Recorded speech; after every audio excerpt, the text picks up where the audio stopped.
sila ng mga senior high school. Pwede rin naman gawin sa public school yun. Okay. So, hindi po yan mahawakan ng bata. Hindi rin po yan mahawakan ng DepEd. Magbibigay po ng listahan itong mga private school na nag-enroll sa kanila, kukubra sila sa DepEd. So, sino po ang nakikinabang sa ghost student? Totoo naman yan. Bakit natin itatanggihan may ghost student? May ilang is private school na nakaisip, puta, lagyan lang natin ng mga bata to. Tapos kumubra tayo. Malamang may kasabwat yan sa DepEd. Pero dati na yan. Nakukuha nyo? Hindi po nagsimula yan panahon ni BP Sara. At wala pong mahihitar yan si BP Sara. Dahil kung school lang po yan, hindi na po nakakarating yan ng DepEd secretary. May ghost student po ba? Opo. Ni-report na yan eh. Tapos na yan lahat eh. Kasalanan niya ng private school. Nagre-report sila at kumukubra sila ng budget para sa mga estudyante na hindi naman pala nagpapakita sa kanila. Ghost student. Paano naging kasalanan ni BP Sara yan? Eh siya nga nagpa-imbestiga dyan.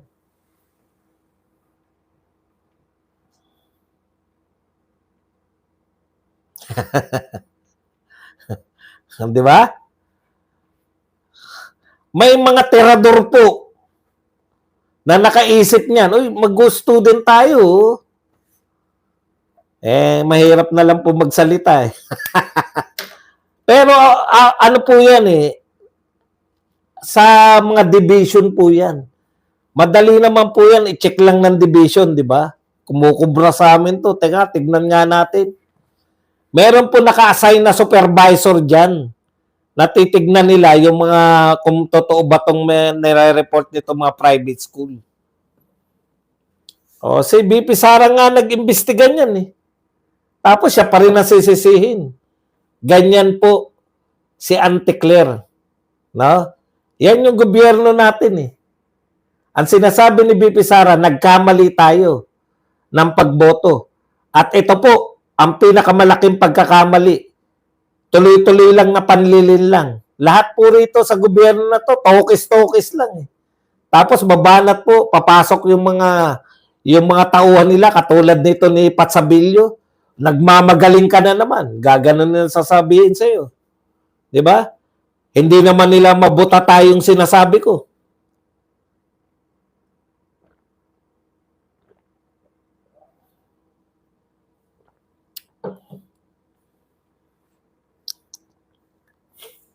Ayan, tignan nyo, si Marlon Redulla, nung elementary daw siya, public school ako, tagakuha ko ng supply ng tinapay sa isang bakery, palagi may pasobra yun. Di ba? Pwede mo nga isoli yun sa supplier eh. Alam niyo po yun? Pera na lang kung kayo yung gumawa kasi kung hindi nabili o hindi na pamigay.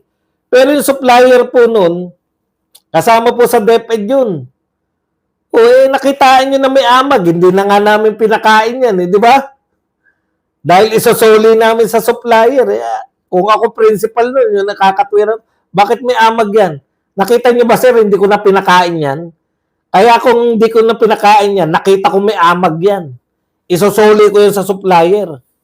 Alam niyo po ang mga supplier, hindi po matitigas ang ulo niyan, hindi po makukunat yan. Willing, very willing po yung mga supplier na mag-abono. Wag lang silang maban sa DepEd. Pinahirapan nyo buhay, sabihin nyo lang yan, oy, may amag tong diniliver mo. Ay, palitan natin, mainit-init pa. Ganun pa lang po ang labanan dyan. Ako, pinoproblema nyo yung mga wala namang katuturan. Hindi naman po dapat problemahin. Pero nasasayahan tayo. Masarap atakehin si Auntie Claire eh. Di ba? Ito si Auntie Claire talagang, hindi ko sinasabing sinungaling yan. Manlilin lang. Alam niyo yung tama at alam niyo yung totoo at hindi. Natumbok mo, tukmol talaga yan si Claring. Boss Bats, magaling yung BBM admin. Ginawang one-stop shop ang solusyon nila sa mga problema. Kasalanan ng Duterte lang. Akala ko one-stop na lahat eh. Yung pala, yung paninisi.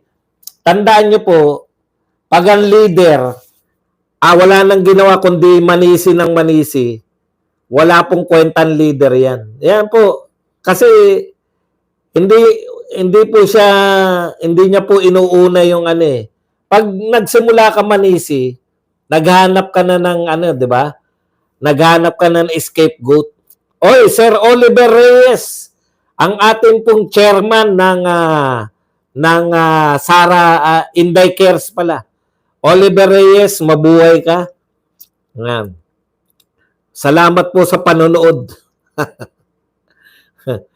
Chairman namin nga, isa lang ang minemberan ko na grupo, Inday Cares lang. Volunteer group para po kay Inday Sara.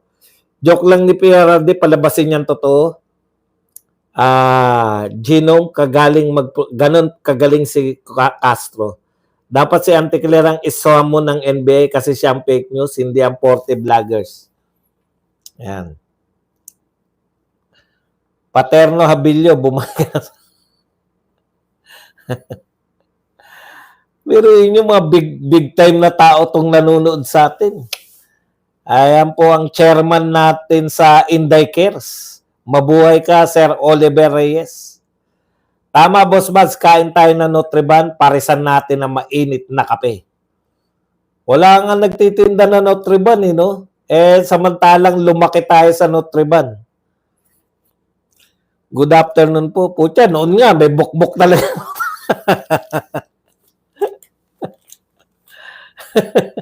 Noon nga, may bukbok talaga yung Nutriban namin eh.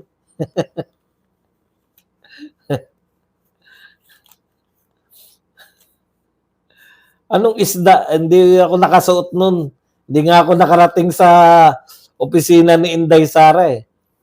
Yung mga BBM, may Korean bag. Oh, Korean bag. Nauso yung Korean bag, di ba? Ano ba ako noon? Elementary lang yata ako noon eh. Nag-aalaga kayo ng Korean bag. Biskotso. Ang bilis dumami.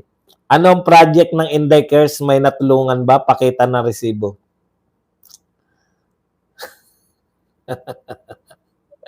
Huwag kang makialam sa amin, Patsabilyo. Hindi kami government.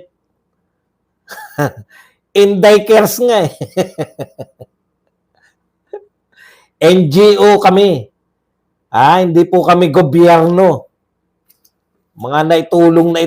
Utot mo, hindi dapat mag-report sa iyo.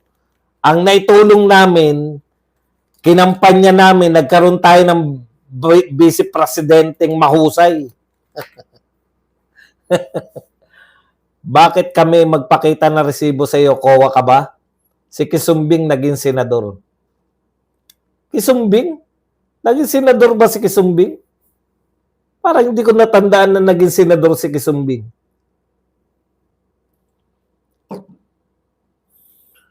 Wala kang pakailam na kami, hindi ka naman membro niya. Hindi ka kasapi dyan, wala kang pakailam dyan, hindi gobyerno yan. Anong proyekto? Kala mo kung malita ka. Volunteer group yan para kay BP Sara.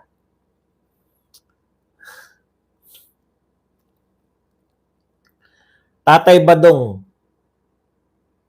dikit laban sa mayor ng Davao. Dikit na dikit po. Ito po latest ha. Si Tatay Digong po 88%, Nograles 4%. Magkadikit.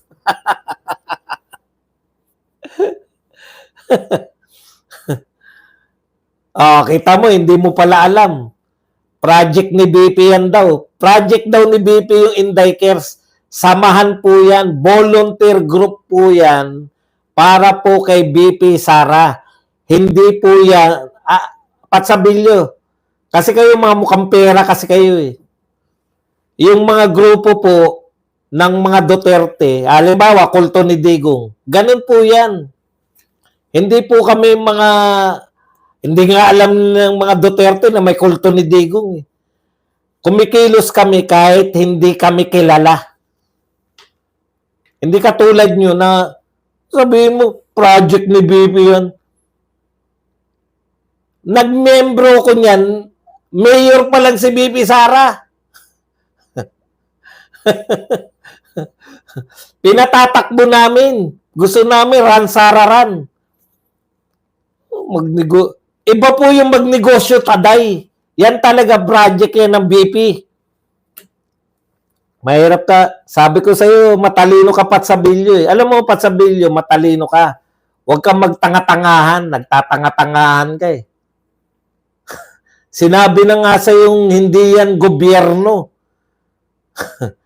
kami, sumapi ako riyan, pinatatakbo namin si BP Sara noon, di ba? Run Sara run.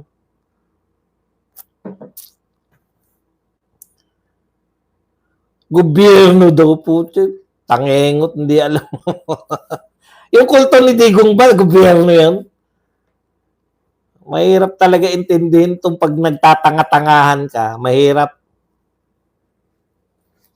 Isa po yan sa mga grupo na nanawagan kay BP Sara na tumakbo siya na presidente. Oh, naintindihan mo na ngayon. Kasama yan. Kasama yung Inday Cares. Grupo.